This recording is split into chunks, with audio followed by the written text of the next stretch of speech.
He thought leaving his injured dog at home for one day would be bait. The dog was already wounded, too weak to fight back, too weak to escape. In the moment between life and death, he could only do one thing: wait for the soldier to return. Instinct and loyalty do not simply end when strength is gone.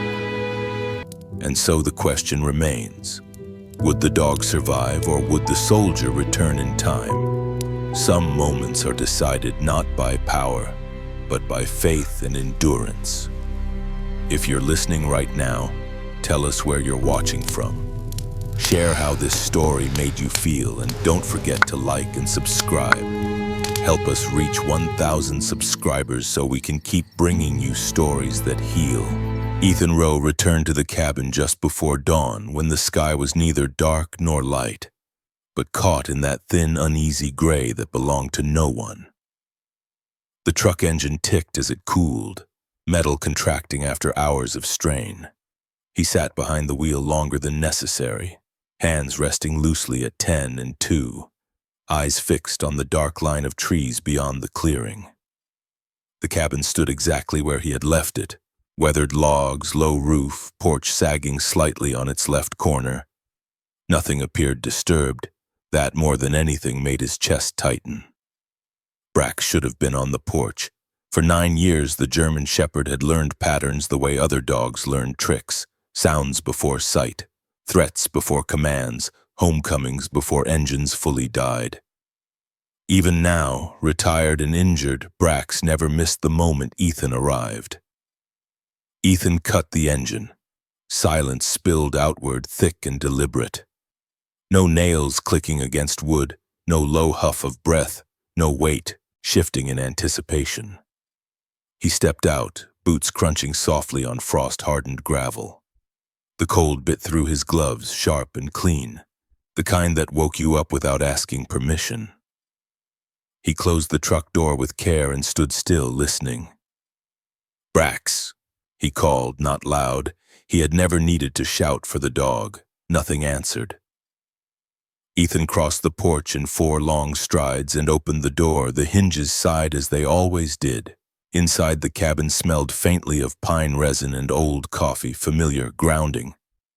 But beneath it, barely there, was another scent, thin, metallic, cold. Brax lay against the far wall near the hearth, his body angled away from the door. The dog's coat, black along the back, warm tan at the legs and chest, rose and fell with slow, controlled breaths. His ears were upright but tilted back slightly, not relaxed, not alarmed, watching. Ethan knelt instinctively, one knee touching the floor. "Hey, old man," he murmured. Brax turned his head just enough to look at him. His eyes, dark amber, clouded slightly by age but still sharp, held Ethan's gaze for a long, measuring second. Then unexpectedly the dog looked away. Ethan froze. In all the years they had worked together, combat zones, extraction points, long nights where sleep came in fragments, Brax had never looked away from him like that. Ethan reached out slowly, palm open.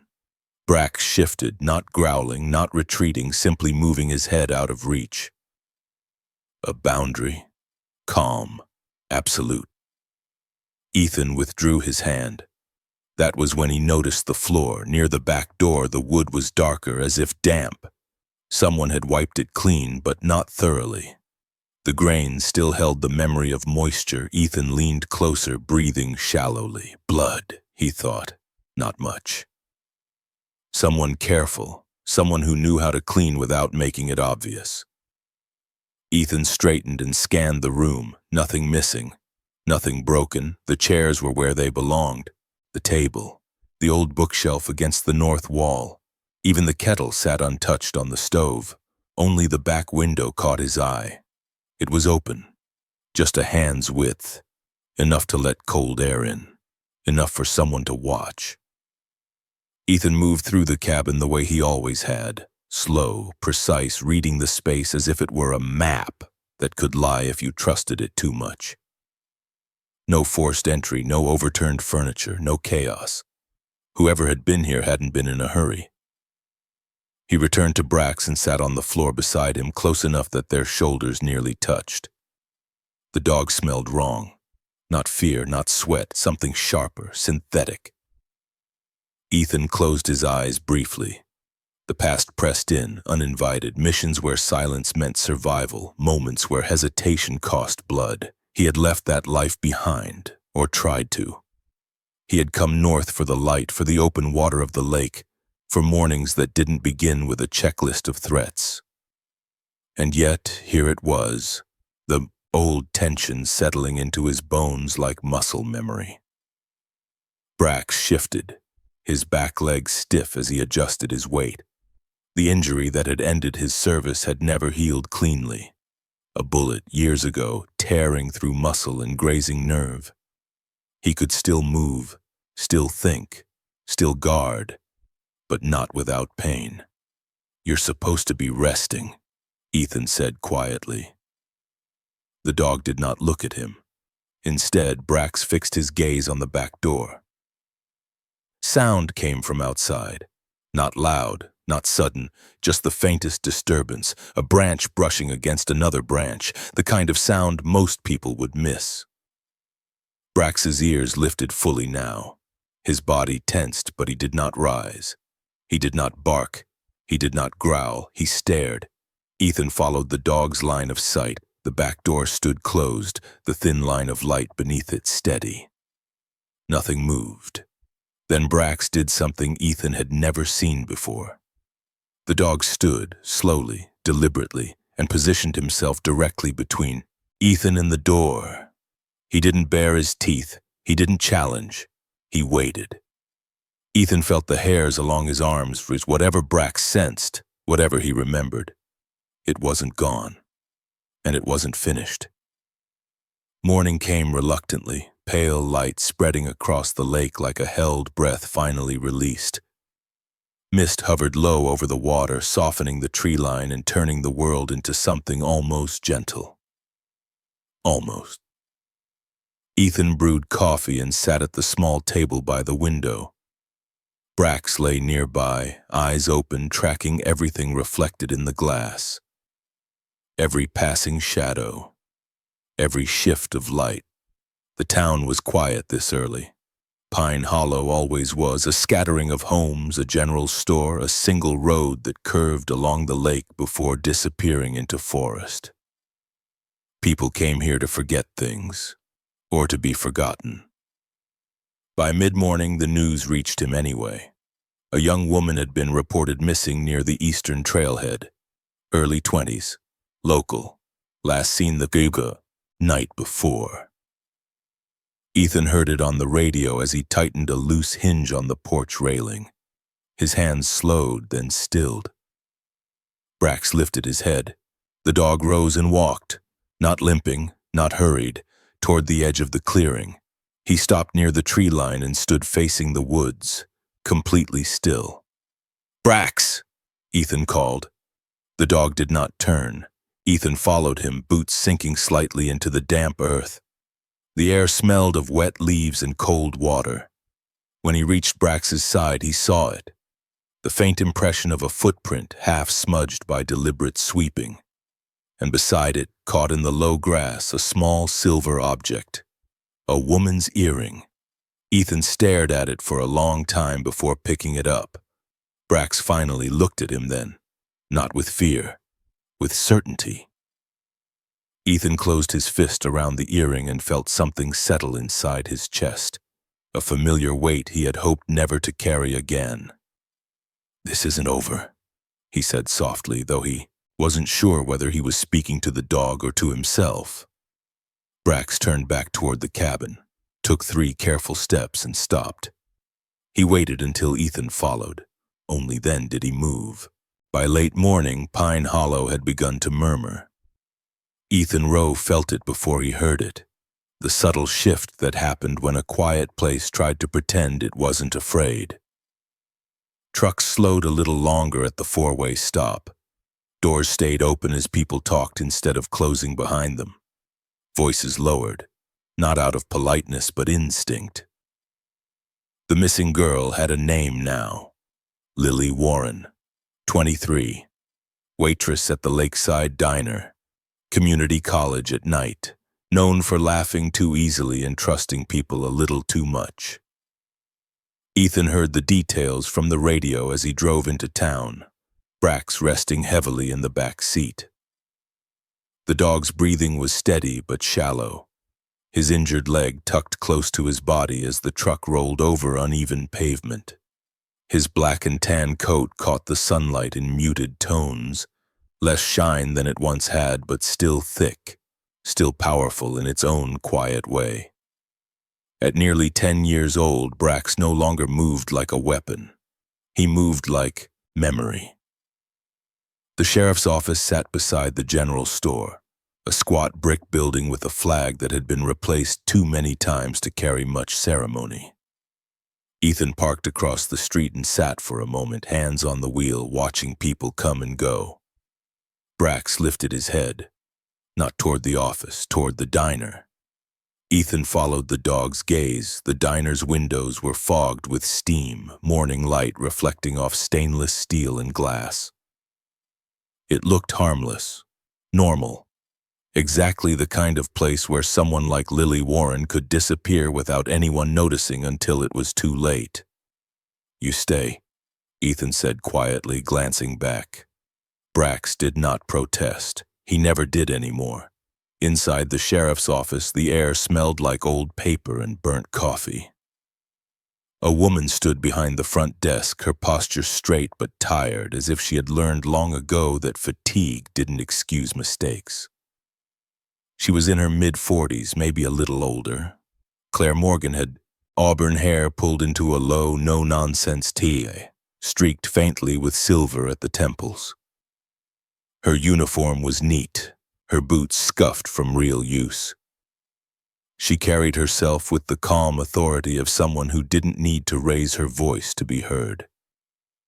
Her eyes, hazel steady, lifted as Ethan approached.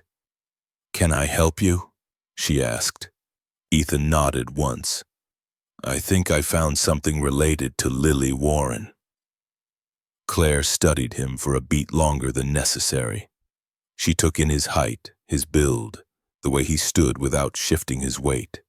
She noticed the old watch on his wrist, the worn combat shirt under his jacket. "You live out by the lake," she said. Not a question. "Yes." "And you're former military?" "Yes." That earned him a slight tightening at the corners of her mouth. Not suspicion exactly, caution. "What did you find?" she asked. Ethan placed the earring on the counter between them, small, silver, bent slightly where it had been stepped. Claire picked it up with gloved fingers. Her expression didn't change, but something in her eyes sharpened. "Where?" she asked. "Edge of the woods behind my place," Ethan said, "near the old service trail." Claire exhaled slowly. "We've been searching east of town, near the water." "Whoever took her didn't want to be seen," Ethan replied. They cleaned up." Claire's gaze flicked back to him. "You sound certain." Ethan hesitated. "I've seen what rushed scenes look like," he said finally. "This wasn't one." Claire nodded once, accepting that answer without comment. She slid the earring into an evidence bag and set it aside. "We'll log it," she said. "I can't promise more than that." Ethan turned to leave, then paused. "You should know. My dog noticed it first." Claire's brow furrowed slightly. "Your dog?" "Military K9, Ethan said. "Retired." She considered him for a moment, then surprised him by asking, "What kind of K9? "Detection and tracking," he answered. Claire leaned back in her chair, folding her arms. "Then I'll note that too." Outside, Brax was watching the road again. Ethan opened the door and the dog shifted just enough to acknowledge him. No tail wag, no greeting ritual, just presence. They drove back toward the lake, the town shrinking behind them. The search intensified by afternoon. Volunteers moved through the forest in loose lines, orange vests bright against the dark pines. Rangers marked trees with tape. Boats skimmed the lake's surface, their engines humming softly, as if unwilling to disturb the water too much. Ethan stayed on the edge of it all. Brax lay in the shade near the truck, eyes following every movement. Occasionally his nose lifted, testing the air, then lowered again. Whatever scent he carried in his memory, it wasn't here. Not yet. Ethan walked the perimeter of the clearing where he had found the earring. He did not cross the taped boundary. He did not interfere. He watched. He had learned long ago that chaos thrived on impatience. It was near mid-afternoon when Brax did something strange. The dog rose with effort and walked, not toward the forest, not toward the lake, but back toward the cabin. Halfway there, he stopped and turned his head slightly, as if listening to something that wasn't sound. Ethan felt a chill move through him. "Brax?" he called. The dog looked at him then, really looked at him, eyes dark and intent. He took another step toward the cabin, then sat, waited. Ethan followed. Inside the cabin, nothing had changed. The light slanted through the windows differently now, catching dust in slow drifting patterns. Ethan moved to the back room, the one he rarely used. Brax stood at the threshold, refusing to enter. Ethan frowned. He hadn't noticed it before, but the floorboard near the wall bore a faint scratch, too straight to be accidental. Someone had dragged something heavy, something that resisted. Ethan crouched, fingers brushing the mark, and that was when he saw it. A smear no bigger than his palm hidden beneath the edge of a rug, cleaned badly, missed. Not blood, mud. Dark, oily mud that did not belong to this side of the lake. Brax let out a low sound, not a growl, not a bark, something older, deeper. Ethan straightened slowly. The dog lowered his head, ears angled back, gaze fixed on the floor as if the past itself were seeping upward. Ethan had the sudden, unshakable sense that this cabin had not merely been watched, it had been measured. Claire Morgan arrived just before dusk. She stepped into the cabin and took in the scene with professional calm. She was not easily impressed, but the scratch marks and mud drew a quiet curse from her lips. "This trail of mud," she said, kneeling. "It's industrial. Heavy equipment nearby?" "Old quarry," Ethan replied. "Shut down years ago." Claire nodded. "That's outside our current search radius." She stood, brushing dirt from her hands. "Which means whoever did this knew we wouldn't look there." Her eyes moved to Brax. The dog met her gaze without flinching. "You trust him?" she said. "With my life," Ethan answered.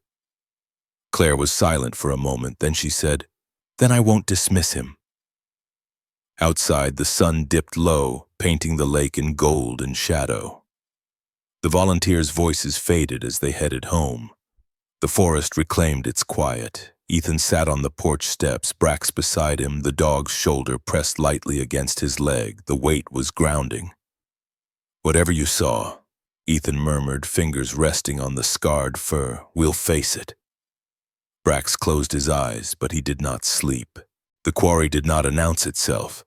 There were no warning signs left standing, no fences meant to keep people out. Just a break in the tree line where the forest thinned unnaturally, as if something heavy had pressed it down years ago and the land had never quite forgiven the weight. Ethan Rowe parked the truck a careful distance away and cut the engine. The sudden quiet rang in his ears. Brax shifted in the back seat, his breath slow and controlled, amber eyes fixed on the opening ahead. The dog's injured leg trembled once before settling. Pain acknowledged, ignored. "This is as far as we go," Ethan said quietly. He didn't leash Brax. He never did when the ground mattered. The quarry basin opened below them, a wide scar in the earth filled with shallow pools of dark water. Rusted machinery lay half swallowed by moss and time. Tire tracks, fresh ones, cut through the mud in clean arcs, far too deliberate to belong to teenagers or hikers. Claire Morgan arrived 10 minutes later in an unmarked SUV. She stepped out and surveyed the scene with a professional stillness. Auburn hair pulled tight against the wind, jacket zipped to her chin. Her eyes moved constantly, taking inventory. "Search teams never came this way," she said. "No reason to," Ethan replied. "Unless you already knew where to look." Claire nodded once. She crouched near the tracks, touching the mud with 2 fingers, rubbing it thoughtfully. "Heavy vehicle, commercial tires, whoever drove this didn't mind leaving marks. That means they didn't expect anyone to follow." Her gaze lifted to Brax. The dog stood at the edge of the basin, head low, nostrils flaring gently. He did not descend, he did not pull forward, he watched the ground like a book that could still be read if you knew the language. Claire straightened. "He's not tracking," she observed. "No," Ethan said. "He's remembering." They moved carefully along the perimeter, not entering the basin itself. Ethan had learned the hard way that some places punished impatience. The quarry had its own gravity, visual, psychological. It drew the eye inward toward the center, toward what had been done there. Half buried near a stack of old pipes, Claire found it, a length of white plastic tie, the kind used for bundling cables. One end had been cut cleanly, the other frayed slightly, as if someone had tested it against resistance. Claire's jaw tightened. "This isn't hunting gear." "No," Ethan agreed. "It's control." They photographed it, bagged it, marked the location. Claire spoke into her radio in a low voice, requesting quiet checks on transport companies that still moved equipment near abandoned industrial sites. Brax remained still, too still. Ethan noticed the change in him, the way he noticed weather shifting pressure. The dog's ears flattened slightly, his tail lowered, his body angled, not toward the quarry floor but toward the tree line, behind them. "Brax," Ethan murmured. The dog turned his head, eyes meeting Ethan's briefly. There was no urgency in them, no alarm, only recognition. Ethan felt a slow chill creep up his spine. They were not alone. Ethan's hand rested near his sidearm, but he did not draw it. Drawing too early was as revealing as panic. Claire followed his line of sight and stiffened imperceptibly, her weight shifting onto the balls of her feet. Then the man stepped out of the trees. He was tall, perhaps a few inches shorter than Ethan, with a lean build that suggested long hours rather than heavy lifting. His beard was neatly trimmed, salt-threaded through dark brown. He wore a canvas jacket, worn but clean, and gloves that looked newer than the rest of him. His face was unremarkable in a way that felt practiced. Straight nose, narrow mouth, eyes that didn't blink enough. "Didn't expect company," he said, voice calm, almost pleasant. Claire stepped forward. "This is a restricted area." The man smiled faintly. "Hasn't been restricted in years." His gaze dropped to Brax. Something flickered there, brief, sharp. Then it was gone. Ethan felt it immediately. The subtle tightening in the air, the way violence didn't always arrive loudly. "Who are you?" Claire asked. "Name's Caleb Voss," the man replied easily. "I salvage scrap, old sites like this. Keeps me busy." "Alone?" Claire pressed. "Usually," Caleb said. "Today's an exception." His eyes returned to Brax, lingering a fraction too long. The dog did not move. He did not growl. He did not bare his teeth. He stared back. Caleb's smile thinned. "Fine dog," he said. "Military?" Ethan answered before thinking. "Retired." Caleb nodded, as if that confirmed something for him. "Figures." Claire made a note on her phone. "You see anything unusual around here lately?" Caleb shrugged. "Unusual's a matter of perspective." He gave them a polite nod and turned away, walking back into the trees with unhurried steps. They waited until the sound of his boots faded completely. "That man knows something," Claire said. Yes, Ethan replied, and he knows my dog. They returned to the truck in silence. The diner was quieter than usual that evening. Fewer customers, more glances toward the door. Ethan sat alone at the counter, coffee untouched, watching Brax through the window where the dog rested in the truck's back seat. The dog's head was up, eyes scanning reflections in the glass. The bell over the door chimed.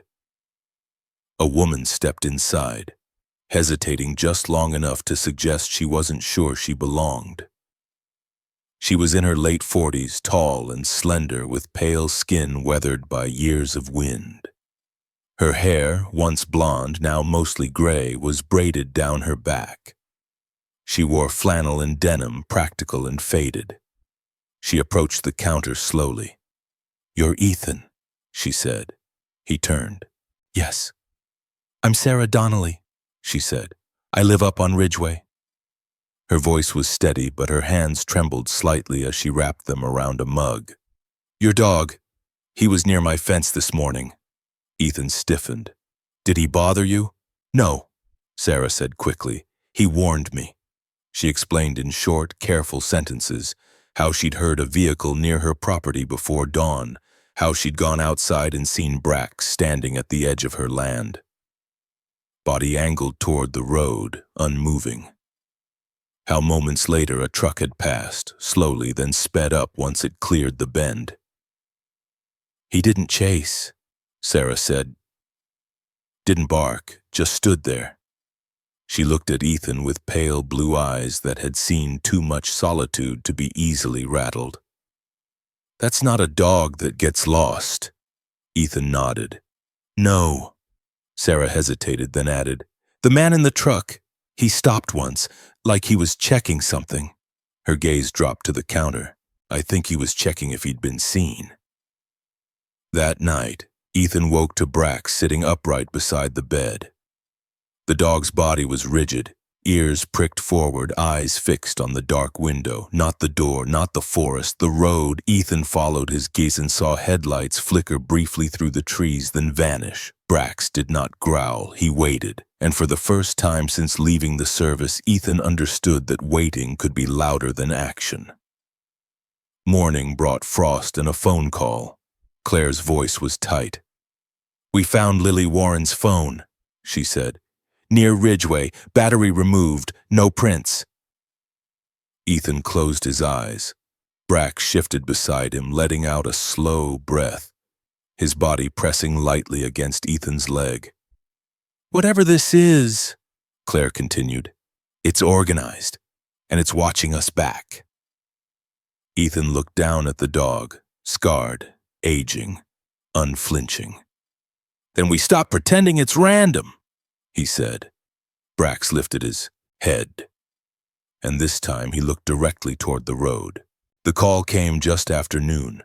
Ethan Rowe was standing at the edge of the clearing, splitting old fence posts for firewood, when his phone vibrated against his wrist. The signal out here was unreliable, another reason he'd chosen the place, but when it did come through, it usually mattered. The number wasn't local. He wiped his hands on his pants and answered without greeting. "Rowe," the voice said, male, controlled. Familiar in a way that pulled something tight behind Ethan's eyes. "We need you. Short window. Quiet job." Ethan closed his eyes. He had known this day would come. You didn't step away from a life like his without leaving threads behind. They always found you again, sometimes gently, sometimes not. "How long?" Ethan asked. 12 hours, the voice replied. "You won't be gone overnight." Ethan's gaze drifted to the cabin, to the porch, to the narrow strip of shadow beneath the trees where Brax liked to lie during the warmest part of the day. "No," Ethan said. "I can't." There was a pause on the line. Not irritation, assessment. "You can," the voice said, "and you should." The line went dead. Ethan stood there longer than he meant to, the phone warm in his hand. He hadn't said yes, but he hadn't said no in a way that mattered. Brax appeared at his side without a sound. The German shepherd's muzzle was grayer than it used to be, the black fading into silver around his nose. His chest was broad but no longer proud, the muscles softened by age and injury. One ear bore the faint notch of an old blast, a reminder of the day his handler, another man, another life, had not made it back. Brax looked up at Ethan, eyes steady. "I know," Ethan said quietly. "I know." He went inside and packed without ceremony. No uniforms, no weapons beyond what he carried every day. This wasn't a war zone. It was something worse, something undefined. Claire Morgan arrived an hour later. She stood on the porch, her jacket zipped against the wind, auburn hair tugged loose from its tie. Her face was drawn, the lines around her eyes deeper than they had been the day before. "You're leaving," she said. "For a few hours," Ethan replied. "I didn't ask for it." She studied him. "But you're going." "Yes." Claire exhaled sharply. "Timing couldn't be worse." "I know." She stepped inside, eyes scanning the cabin.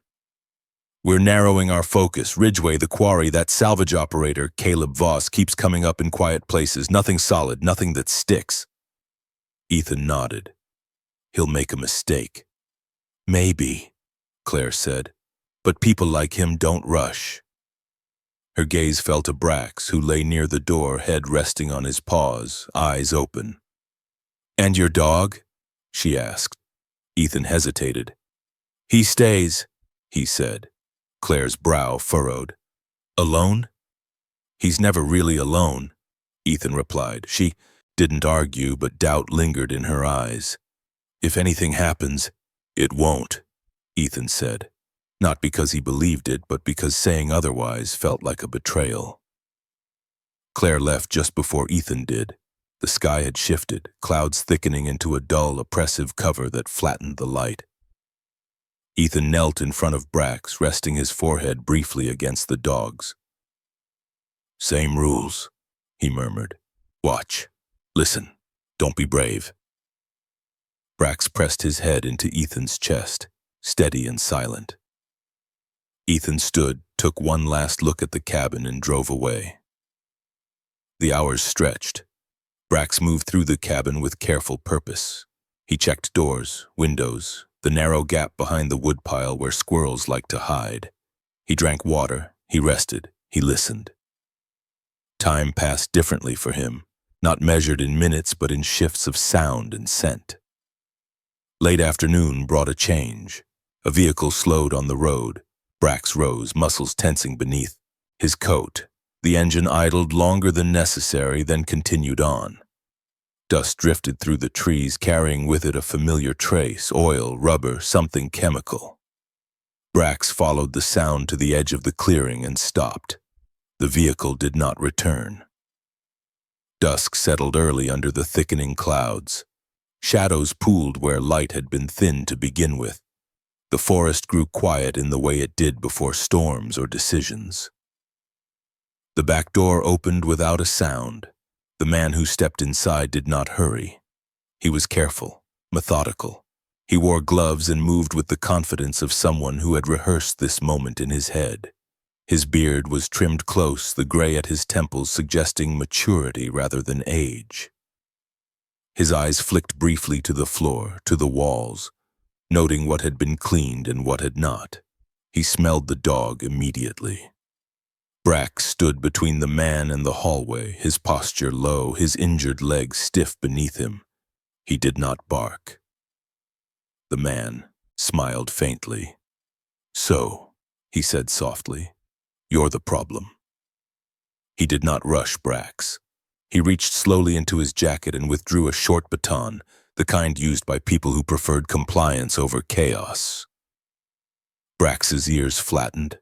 His body trembled, not from fear but from restraint. He had been trained not to attack unless commanded. He had been trained to hold. The baton struck his shoulder with a dull thud. Pain flared, sharp and hot. Brax staggered but did not fall. He lunged, not to bite but to close distance, to disrupt balance. The man swore under his breath. Another strike, then another. Brax fought silently, refusing to yelp, refusing to give the satisfaction of noise. His claws scraped against the floor as he was dragged backward toward the tree line. The man worked quickly, looping a rope over a low branch outside the cabin, tying it high enough to lift Brax's front legs just off the ground. Not enough to kill. Enough to hurt. Enough to send a message.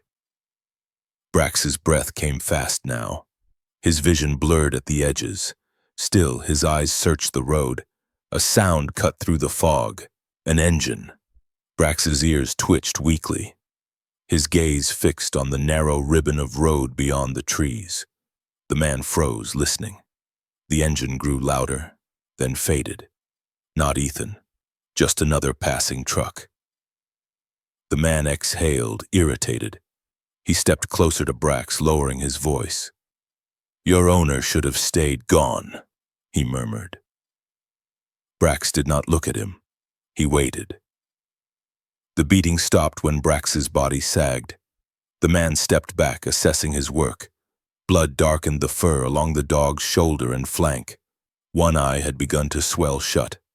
"That'll do," the man muttered.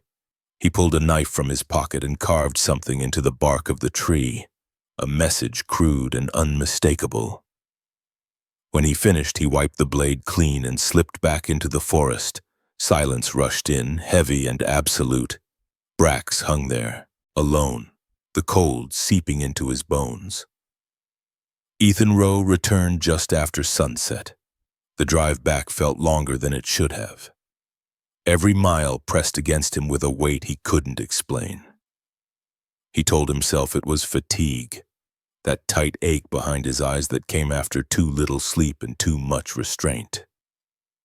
He saw the disturbed ground first, then the rope. For a moment, his mind refused to understand what his eyes were telling him. "Brax," he breathed. He cut the rope without thinking. Brax collapsed into his arms, heavy and limp. Ethan sank to his knees, cradling the dog against his chest, pressing his face into the blood-matted fur. "I've got you," he whispered, the words breaking apart as they left him. "I'm here." Brax made a faint sound, barely more than breath. His tail twitched once. It was enough. Ethan lifted his head and saw the carving on the tree. The message was simple, clear, deliberate. Ethan's face went still. Whoever had done this had not come for the cabin. They had come for him. Ethan did not remember driving. He remembered lifting Brax into the truck. How heavy the dog felt. How wrong it was that the weight was slack instead of solid. He remembered the door slamming shut, the engine roaring to life, gravel spraying behind him as the tires clawed for purchase. Everything else blurred into instinct. The road to town unwound beneath the headlights in pale ribbons. Frost glittered on the shoulders. Trees leaned inward, their bare branches clawing at the dark like witnesses who had seen too much. Brax lay across the back seat on Ethan's jacket, his breath coming in shallow, uneven pulls. One eye was swollen shut, the other fixed on Ethan through the rearview mirror. Not pleading, not afraid. Present. "Stay with me," Ethan said, his voice low and steady the way it had been in places where panic got people killed. "Just stay." The veterinary clinic sat on the edge of town, a squat building with a faded sign that read Ellison Animal Care. The lights were on despite the hour. Ethan skidded into the gravel lot and burst through the door without knocking. Nora Ellison looked up from behind the counter and swore softly. She was in her early 50s, tall and broad-shouldered, with gray hair pulled into a practical bun that never came loose no matter how long the night ran. Her hands were strong, scarred in the way of someone who had restrained frightened animals for decades. Her face held lines that spoke of exhaustion earned honestly, not age. "What happened?" she demanded, already moving. "They hurt him," Ethan said. That was all. Nora took one look at Brax and her expression hardened. Table. Now. They moved with practiced efficiency. Nora issued orders. A tech appeared from the back, young and pale, eyes wide but hands steady. Brax was lifted, examined, stabilized, needles slid home. Gauze soaked red, then darker. Ethan stood back only because Nora forced him to.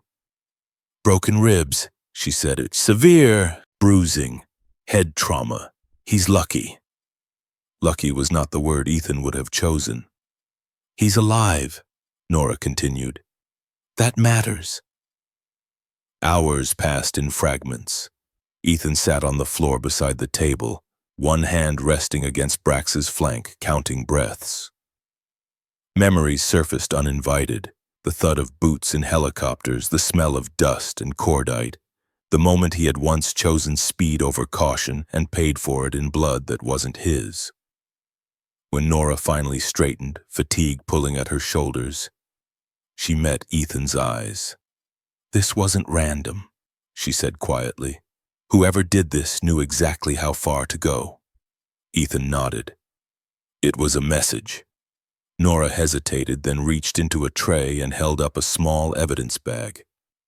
Inside was a fleck of dark paint, chipped and sharp-edged. Found it embedded in his shoulder, she said. Industrial coating, heavy equipment. Ethan closed his fingers around the bag. The quarry, the salvage operator, the neat beard and the eyes that didn't blink enough. Thank you, he said. Nora studied him. Be careful, she said simply. People who hurt animals don't stop because they're asked. Dawn crept in quietly. Ethan sat in the truck outside the clinic as the sky lightened from black to steel.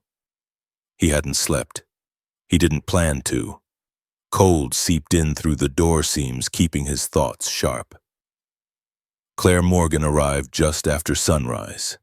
She crossed the lot with purposeful strides, her jacket pulled tight, her expression set. She didn't ask questions, she didn't offer sympathy. She leaned against the truck and waited. Ethan handed her the bag with the paint fleck. Claire's eyes narrowed.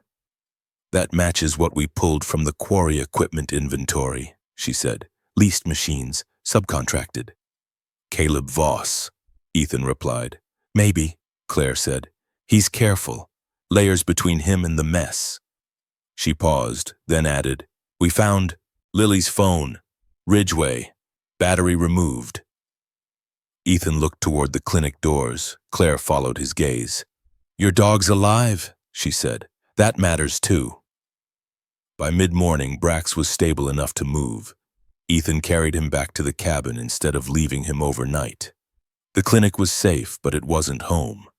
He parked short of the clearing and took the last stretch on foot, muscles burning as he lifted the dog again. Brax stirred, letting out a low, frustrated huff. Easy, Ethan murmured. You've done enough. Inside, Ethan laid him on a thick blanket near the hearth.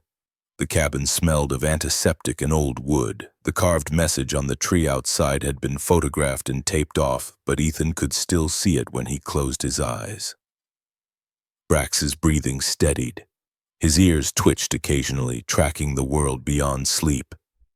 Ethan moved through the cabin, checking doors, windows, sightlines. He set simple alarms, nothing flashy, nothing obvious.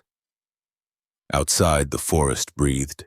He knelt beside Brax and rested his hand on the dog's neck, feeling the warmth there.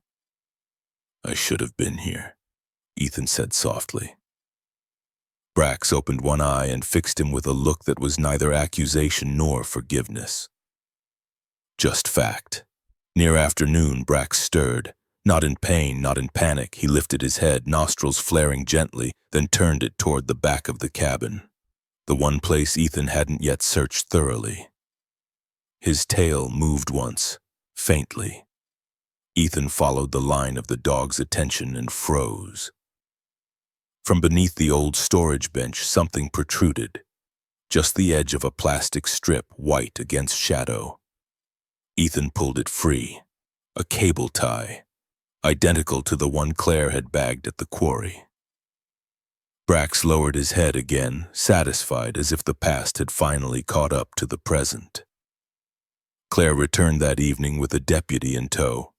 Deputy Tom Hale was in his early 30s, broad through the shoulders, with a face still soft around the edges despite the uniform. He carried himself carefully, like a man aware he was standing near something volatile. "We're widening the net," Claire said, quietly. Tom nodded, eyes flicking to Brax. "Dog's a fighter." "He's a witness," Ethan corrected. They worked methodically, photographs, measurements. Tom noted tire impressions near the cabin's rear approach that matched the quarry tracks. Claire made calls, her voice low, precise. As dusk settled, headlights slowed on the road beyond the trees. Ethan didn't move. Brax lifted his head, body tense but controlled. The vehicle idled longer than it should have, then rolled on. "Not tonight," Claire murmured. Ethan knelt beside Brax, hand steady on his flank. The dog leaned into the touch. Whatever line had been crossed, it couldn't be uncrossed. Morning arrived without ceremony. The frost had melted into damp earth, leaving the clearing dark and heavy underfoot. Ethan Rose stood on the porch with a mug of coffee he hadn't tasted. Watching the thin road beyond the trees, the alarms he'd set overnight hadn't tripped. That didn't comfort him. It told him only that whoever was watching knew how not to be seen. Inside, Brax slept in short intervals on the blanket near the hearth. Bandages wrapped his shoulder and ribs, white against black and tan fur. Even in rest, his ears twitched, catching small changes in sound. He was older now, nearly 10, his movements slower, his injured legs stiff when he shifted. But the mind behind the eyes remained disciplined, awake to patterns, loyal to purpose. Ethan knelt and rested a hand on the dog's neck, feeling the steady warmth there. "We do this the quiet way," he said. "Together." Brax's tail moved once, a faint acknowledgement. By mid-morning, Claire Morgan arrived, with a folder under her arm and the look she wore when she had decided something difficult and irreversible. Her auburn hair was tied back tighter than usual. Her jacket unzipped despite the cold. She carried herself with the economy of someone who hated wasted motion. "Judge's clerk called me back at 6, she said, stepping inside. "We don't have warrants yet. We have enough to knock." Ethan nodded. "Where?" "3 places, Claire replied. "The quarry office trailer, a leased storage unit near Ridgeway, and the salvage yard in town, Voss's." She glanced at Brax. "Your dog stays." Ethan didn't argue. "He'll tell me if that changes." They split the work carefully. Claire and Deputy Tom Hale would start at the storage unit, neutral ground, fewer eyes. Ethan would take the salvage yard with them afterward, not as an enforcer but as a witness who knew the terrain. The quarry would wait until they had something that couldn't slip through, paperwork. Ethan drove into town alone, the truck's tires humming a familiar rhythm that settled his thoughts. The salvage yard sat on the edge of the industrial strip, chain-link fence sagging in places, stacks of metal sorted with a precision that suggested more than casual cleanup. Caleb Voss stood near the gate when they arrived. In daylight, he looked exactly as he had before, tall, lean, beard trimmed close, canvas jacket brushed clean.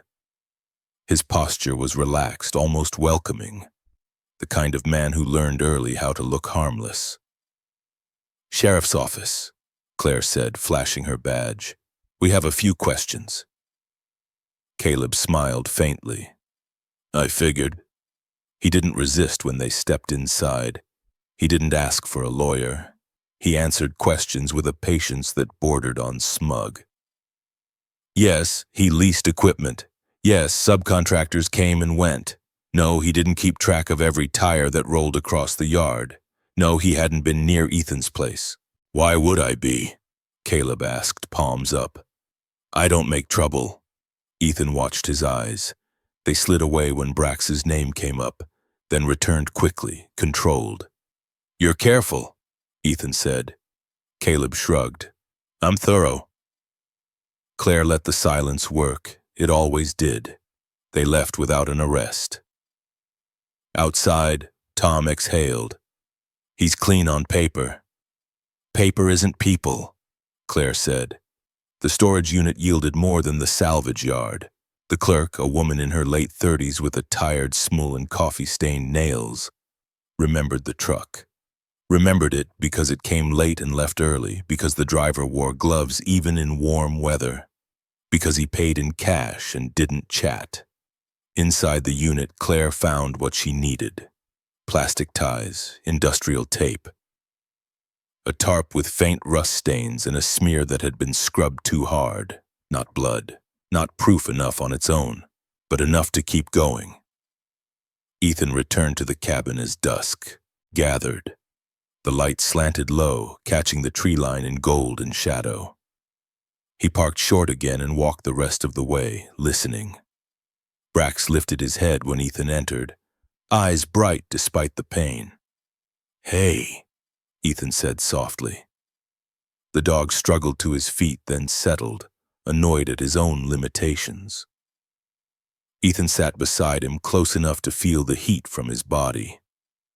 "There's a pattern," Ethan murmured. "We're seeing it."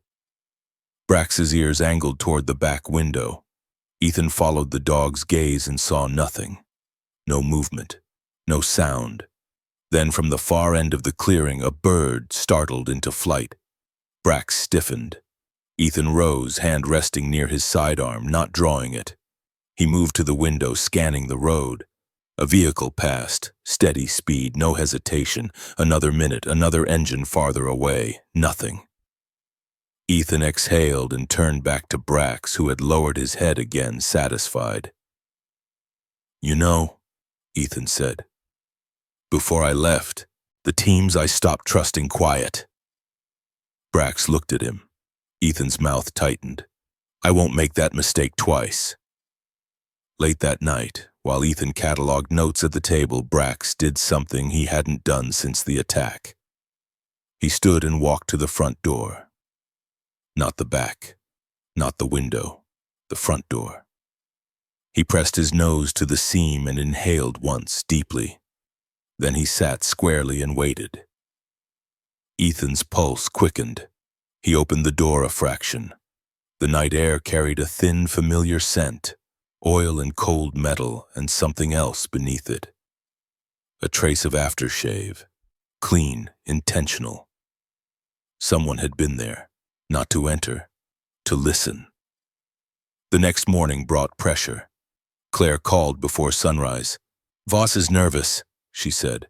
"Not enough to run, enough to make mistakes." Ethan brewed coffee and watched Brax drink water slowly, carefully. "What kind of mistakes?" "He called his lawyer," Claire replied. "Then he called up the subcontractor who doesn't exist on any of his forms." Ethan closed his eyes. "Names?" "Not yet," Claire said, "but we have timestamps and routes." They met at the sheriff's office, maps spread across the table. Claire moved pieces with a patient hand. Tom took notes. Phones rang and were answered quietly. The net wasn't a trap. It was a narrowing. By afternoon, they had enough to confront Voss again. Not to arrest him, but to unsettle him. Ethan accompanied Claire this time, staying a step back, silent. Caleb Voss met them with a thinner smoke. "You again," he said. "We found your storage unit," Claire replied, "and your unlisted calls." Caleb's eyes flicked to Ethan. "You brought backup." "I brought memory," Ethan said. Caleb's smile vanished. "You hurt my dog," Ethan continued, voice even. "That was a choice." Caleb laughed softly. "You don't have proof." Claire stepped forward. "We have time." They left, him standing there, anger finally bleeding through the composure. Dusk returned to the cabin with a low wind off the lake. Ethan cooked soup and fed Brax by hand, careful not to jostle his ribs. The dog ate slowly, eyes never leaving Ethan's face. "Tomorrow," Ethan said, more to himself than to the dog. Brax's tail thumped once. Outside, the road remained empty. Inside, the pieces had finally begun to fit. Ethan sat with Brax until the fire burned low, listening to the quiet that now felt less like a threat and more like a promise. They weren't chasing anymore. They were waiting. The warrant came through just after noon. Claire Morgan stood in the narrow hallway of the sheriff's office. Phone pressed to her ear, her posture rigid in the way that meant relief had not yet been earned. When she ended the call, she didn't smile. She didn't celebrate. She simply nodded once. "We have it," she said. "Search and seizure, quarry trailer, storage unit, vehicles tied to Voss's subcontractors." Ethan Rowe exhaled slowly as if he'd been holding that breath for days.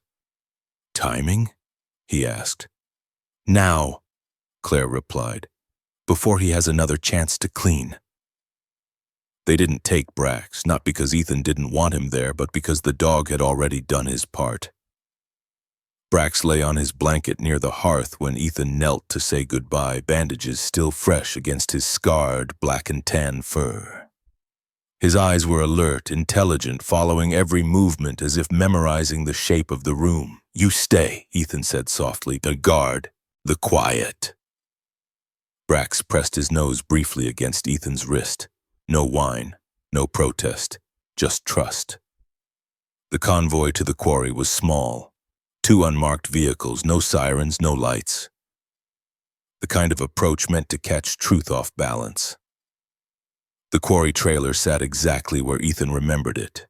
Metal sides streaked with rust, door padlocked in a way that advertised security, but promised none. Deputy Tom Hale cut the lock with practiced efficiency. It fell away with a dull clang that echoed across the basin.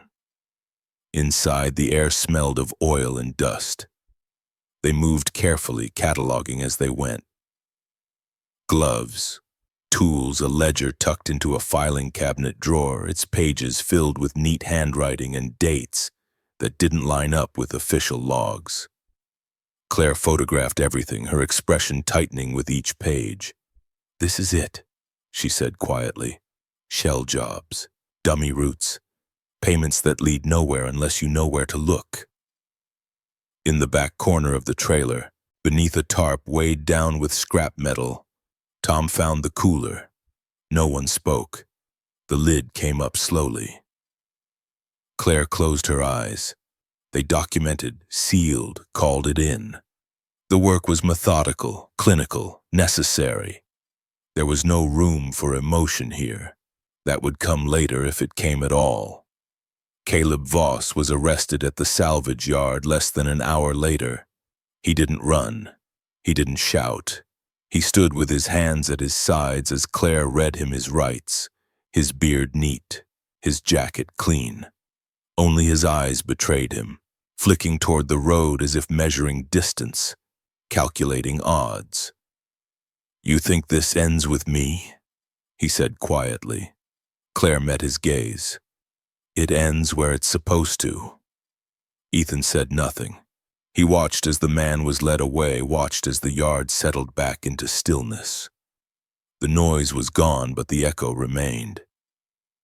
Brax woke when Ethan returned. The dog lifted his head slowly, carefully, his injured legs stiff but obedient, his ears pricked, reading Ethan's face the way he always had. "It's done," Ethan said. Brax studied him, then let his head sink back onto the blanket. The tension eased from his body in increments as if a cord had finally been loosened. The news traveled quickly in Pine Hollow, the way it always did. Not through headlines or announcements, but through nods at the general store, through the way people slowed near Ethan's cabin. Not to stare, but to acknowledge. Sarah Donnelly stopped by the next afternoon. She stood on the porch with a basket of eggs cradled in her arms, her tall, spare frame outlined against the pale sky. Her braid hung over one shoulder, more silver than blonde now, her skin weathered by decades of wind and sun. She carried herself with the quiet confidence of someone who had learned to rely on her own judgment. "I heard," she said simply. Ethan nodded. So did everyone else. She glanced inside, spotting Brax near the hearth. Her eyes softened. "He's a good dog." "He's more than that," Ethan replied. Sarah smiled faintly. "I know." She left the basket on the table and didn't linger. Claire returned in the evening, alone this time. She stood in the doorway for a moment before stepping inside, taking in the cabin, the fire, the dog resting near Ethan's feet. Her shoulders looked lighter than they had in days. "They'll hold," she said. "The evidence is solid, the calls, the roots, the ledger, and what we found." Ethan nodded. "Lily?" Claire's mouth tightened. "Her family has answers now. That matters." They sat in silence for a while, the fire popping softly. Outside, the lake reflected the last light of day, smooth and unbroken. "You could leave," Claire said eventually. "No one would blame you." Ethan shook his head. "I came here to disappear. Turns out that's not the same as living." Claire studied him. "You did good work." "So did you." She stood to go, pausing at the door. "Your dog saved lives," she said, "mine included." Ethan looked down at Brax, who had lifted his head at the sound of her voice. "He just did what he was trained to do," Ethan replied. "This story reminds us that miracles do not always arrive with thunder or fire from the sky. Sometimes they come quietly, through loyalty that refuses to abandon us, through courage that stands guard when no one is watching, and through a heart that chooses to protect instead of turning away. In this story, it was not strength alone that saved lives. It was faith expressed through action. A man who had every reason to close himself off chose to stay present. A dog who could no longer fight chose to remain faithful. And through that faithfulness, truth was brought into the light. The Bible teaches us that God often works through the least expected vessels, through patience instead of force, through endurance instead of anger, through love that stays when fear tells us to run. In our daily lives, we may never face the same dangers as the characters in this story, but we are tested in quieter ways when we choose whether to listen to our conscience, whether to protect what is right, whether to show compassion when it costs us comfort. May this story encourage you to trust that no act of faith is ever wasted, that what you guard with love, God strengthens with purpose, and that even in the darkest moments you are never truly unseen. If this story touched your heart, please share it with someone who may need hope today. Leave a comment to let us know where you are watching from, or what part of the story stayed with you. And consider subscribing to the channel so we can continue sharing stories of healing, faith, and quiet miracles. May God bless you, protect your home, watch over your loved ones, and grant you peace that does not depend on circumstances.